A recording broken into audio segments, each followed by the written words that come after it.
Class 11 applied maths का menstruation के surface area and volume of solids के questions करेंगे।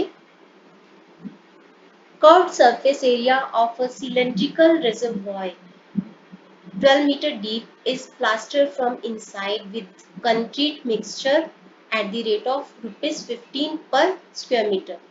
एक सिलेंड्रिकल रिजर्वॉयर है, मतलब बड़ी सी लेक जिसके अंदर पानी इकट्ठा किया जाता है। वो इसलिए इकट्ठा किया जाता है ताकि वो आसपास के एरिया में वो पानी यूज किया जा सके। तो वो रिजर्वॉयर इस शेप का है, सिलेंड्रिकल शेप का है, और उसकी जो डेप्थ है वो है 12 मीटर। 12 मीटर उसकी डेप्थ है, यानी फिर उसकी ऊंचाई बोल लो कि ऊंचाई है उसकी 12 मीटर। इसको अंदर से कंक्रीट लगाया जा रहा है, सीमेंट और रेत का मिक्सचर इसके ऊपर लगाया जा रहा है एट द रेट ऑफ ₹15 पर स्क्वायर मीटर। तो अंदर गोलाई में, ये जो गोलाई है इसके ऊपर हम कंक्रीट का मिक्सचर लगा रहे हैं, जिसकी कॉस्ट है ₹15 पर square metre. If the total payment made is 5652, अगर टोटल पेमेंट है इतनी, then find the capacity of the reservoir in litre.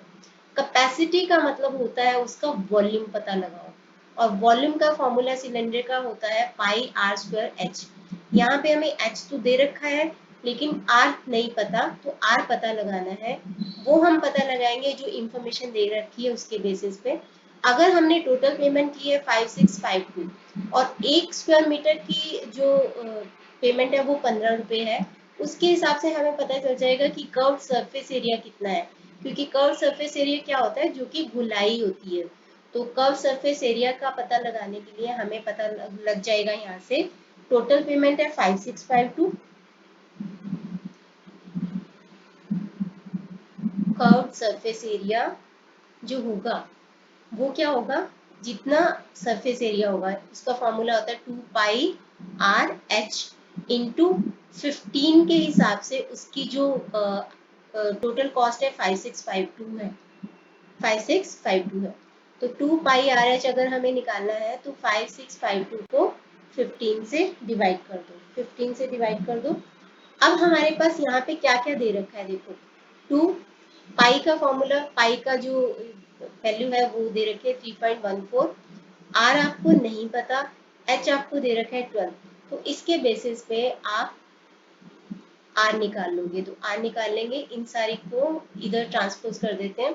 5652 upon 15 into 2 into 3.14 into 12, तो 3.14 है। जब भी डेसिमल में कोई चीज हो, डेसिमल के बाद के डिजिट देखा करो, कितने डिजिट है, दो डिजिट है, तो उतने zero opposite part of the fraction पे लगा देते हैं, तो हमारे डेसिमल को हम एलिमिनेट कर सकते हैं। तो इसके हिसाब से हमारी कैलकुलेशन थोड़ी सी इजी हो जाती है, कैलकुलेशन थोड़ी इजी हो जाएगी। तो इसके बेसिस पे हम आर पता लगाएंगे और उसके बेसिस पे हम वॉल्यूम पता लगाएंगे, जो कि हमारी कैपेसिटी है। तो ये आ जाएगा आपके पास। इनको हम आपस में कर देते हैं, 5 3 20 और 2 10, 5652 314 से पूरे का पूरा डिविजिबल है, 18 आ जाएगा, इधर 18 आ गया। तो ये आ जाएगा आपके पास 18 इंटू 10 अपॉन 12 इंटू 3 यानी कि 36। तो ये आ गया आपके पास 5। आर आ गया आपके पास 5 यानी कि 5 मीटर। आर आ गया 5 मीटर। तो वॉल्यूम पता लगाएंगे, उसके बेसिस पे कैपेसिटी ऑफ द रिजर्वॉयर पता चल जाएगी। तो capacity of reservoir is equal to volume of reservoir which is pi r square h. तो पाई है 3.14, आर स्क्वायर यानी कि 5 इंटू 5 और एच है आपका 12। इनको आपस में मल्टीप्लाई कर देते हैं तो हमारे पास कैपेसिटी आ जाएगी। तो 3.14 इंटू 5 इंटू 5 इंटू 12, ये आ गया हमारे पास 942। तो कैपेसिटी है रिजर्वॉयर की 942, ये आ गया आपका मीटर के अंदर, ठीक है, क्यूबिक मीटर के अंदर। लेकिन हमें क्या पता लगाना है, लीटर का, लीटर का पता लगाना है। तो जो क्यूबिक मीटर होता है, एक क्यूबिक मीटर जो होता है वो याद रखना 1000 लीटर्स के बराबर होता है, 1000 लीटर्स के बराबर, यानी कि 942 क्यूबिक मीटर होगा 9,42,000 लीटर्स। तो ये इसकी कैपेसिटी हो जाएगी।